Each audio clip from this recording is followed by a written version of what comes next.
Welcome to lesson 13 of A Course in Miracles. This lesson starts to become a little bit more tricky in regards to the practice.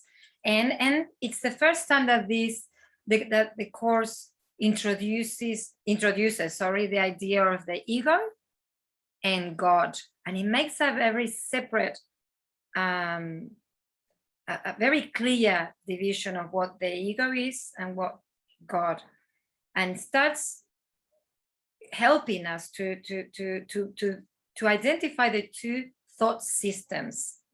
There are two thought systems going through us, and this is the first time that the course introduces to us that idea, the ego system and God. Yeah. Remember, although I'm saying God, this is not a religious book, and I just want to remind you again, this is a book, a manual about awakening to the truth of who we truly are. Yeah, but it has words like Jesus, God, Holy Spirit. So just be patient, and even when you hear the words, or even when you start listening to reading the lessons and you hear these words, see also how the words sit within you. What happens? And you might notice the ego coming up, going, "What's this about God and Jesus?" And so that would also help you start identifying the two thought systems that we're discussing. But the lesson is a meaningless world engenders fear. So a meaningless world engenders fear. And this is because what we were coming from the lesson before, I am upset because I see a meaningless world. So once again, discussing the idea that I give meaning to my world, and the meaning that I've been giving to my world is quite scary. So the world is in itself is just, as we've been saying, it's like an empty canvas, a white canvas. So I give meaning to what I see, and I put all that information in my world. So if we were all to discuss what meaning has your world for yourself, for you, for each of us, we will all have a different meaning. And this helps us to in regards to some things that we consider dangerous or not. For example, I'm just going to give you a little example. For example, someone might look at a motorbike and imagine, wow, how beautiful this motorbike. I would love to ride a motorbike. I love speed. I love to feel the air in my face. I just love the feeling of speed, of going really fast. And it's freedom for me. Someone else might look at a motorbike and they might go, oh my God, this is really death. You're just going in these two little wheels, and it's just so scary. If you have an accident, you have nowhere to sort of hold on to, blah blah blah blah blah blah blah blah blah. So the motorbike is just something that we're looking at, but two different people, or many different people, will give a different meaning to that object, which is a motorbike. And like that with many, many things, for some people, doing one thing is really scary. For other people, it's amazing. It's beautiful. For some people, different experiences are really, hard. For some other people, no. So it just depends on our own perception. So once again, now the book is asking us to look at the world again and just say, I am looking at a meaningless world.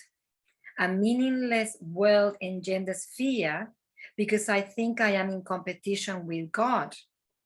And this idea about God is like, on one side we have God, or the creator, the source, divinity, which there's no judgment, there's not, it's just purity. And that's that when we connect to that essence, there's just peace, there's a feeling of safety. And on the other side, we have the ego and the ego thought system. And this is the constant, thoughts that are coming constantly in our heads. So we could be sitting, and look, I remember, because I used to work as a tour leader in South America. And I remember once I was sitting in front of the Iguazu Falls, and I was looking at the Iguazu Falls, and I was thinking, I feel so crap that I could just be sitting down in my own room and just feeling crap the same.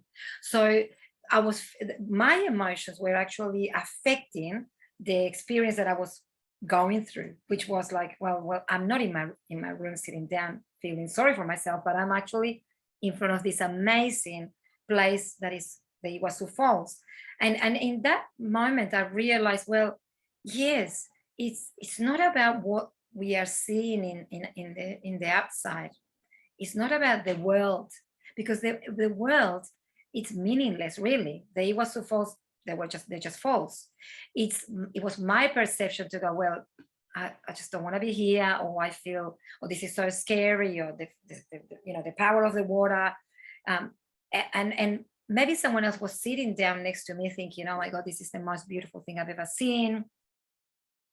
So it really makes us realize that the world as such, it is meaningless.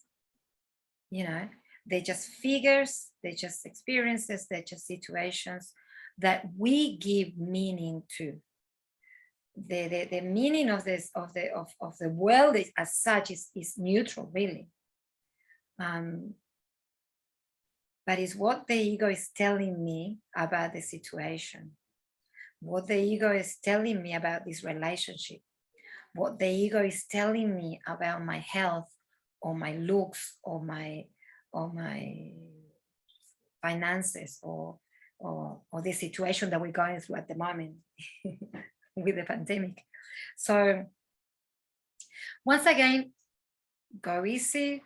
The course at the moment is trying to sort of separate the two thought systems. One is called the incorrect mind, which is guided by the ego, and one, the course calls it as the correct mind, which is guided by God, by the source. One is a scary world most of the time, because the ego's purpose is to keep us, weak. And the other, it's safe, it's peace, it's empowered. It doesn't really matter what we're going through, but depending on what thought system we are looking at the world, we will know. A thought system of the ego, it will always make us feel or more than or less than, or scared or angry or fearful or sad. A thought system based on God will give us peace and will make us feel safe. And there's not really thoughts as such, but just an overpowering, overwhelming sense of connectiveness or connection. Yeah. So just practice this idea. Keep observing your thoughts. Keep looking at what you're looking at your world, and what meaning you're giving to your world, and it is. I'm just going to say this: it is essential, therefore, that you learn to recognize the meaningless and accept it without fear.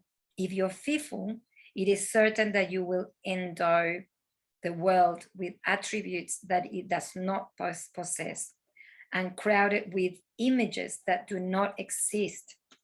As I said, we will be putting meaning to things that we're looking at, but the reality is that the things that we're looking at are neutral. And we know this because we all give it different meaning.